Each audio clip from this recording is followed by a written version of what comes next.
Guyyaa lamaan kana suuraa mucayyoo tanaa olii gadi ooftanii fooqii meeqarra darajaa meeqarraa lafa dhoofte jettanii dudubbattanii ani kan jedhu dubartii ta'inna wanti ajjeesu dubartiin hiyyummallee hin ajjeestu waan isin ajaa'ibu.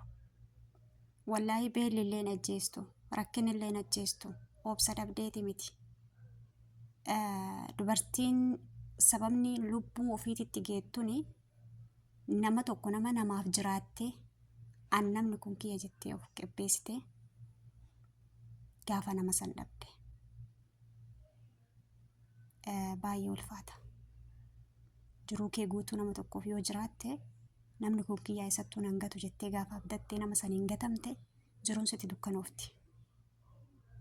Nuti dubartiin obsa hedduu qabna. Keessattuu dubartiin mana arabaa keessa dalagde xiqqaa guddaan isaa ergate xiqqaaf guddaaf ajajamte nyaata fudhattee gaafa gatteettu irraa waamamte shaaworiin hangala gaafa jettu irraa waamamte irriba irraa rafa jettu irraa waamamte waa meeqa dandeenye garuu obsa nama jaalannuu hin dandeenyu obsuu hin dadhabnu jechuudha.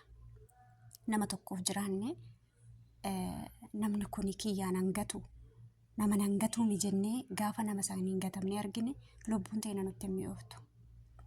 Garuu immoo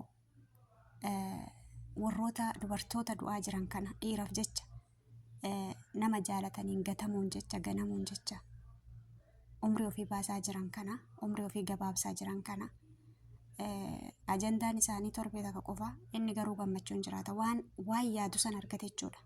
Mucattiin tun duute kan mucattii tana gane kan mucattiin tun jiraachaa fi turtee fuula isaa itti duuba itti zoorsee duuban ishii mil'ate har'a isaaf gammachuudha. Isiin garuu dabte namni ishiif gubatu haadha ishii tadhalte qofa. Kanaaf dhiirri tokko gaafa isin gane lubbuu teessan ittiin fudhatinaa jiran. Du'uuf hin deeminaa. Wallaahi du'uuf hin deeminaa. Isa san caalii argame. Akkaataa inni itti silaale san tarii argame. Isaafuu xaartee yeroo dheeraa ol fudhatte bakka ammaa booda abdiin qabu jettee abdiin muratiin. Abdiin qabu murattu kun amma ishiin dabretetu muratudha. Addunyaa kanarraa gaafa deeman qofa abdii murattu.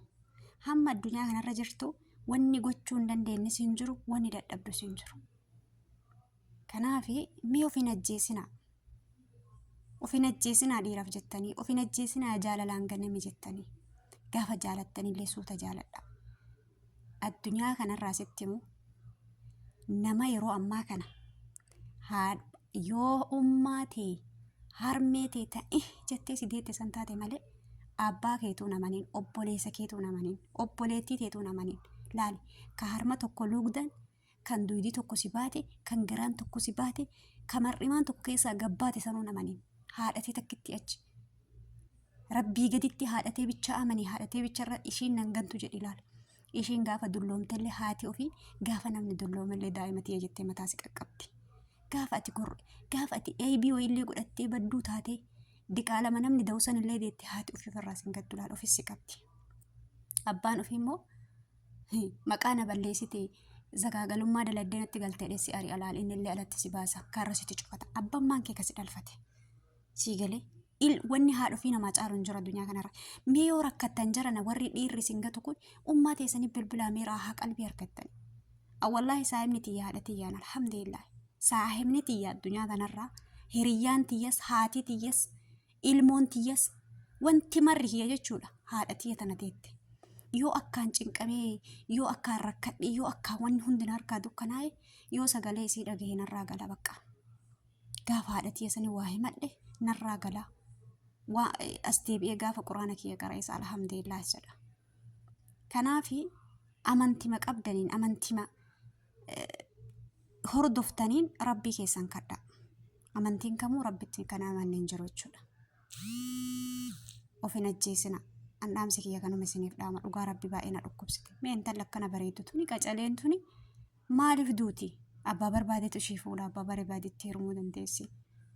Namni mucayyoo tana galaafatte namni mucayyoo tana gantee lubbuu ishii baasiste rabbiin si haa ganuun jedhaan ilma namaatiin keessattuu namni dubartii kan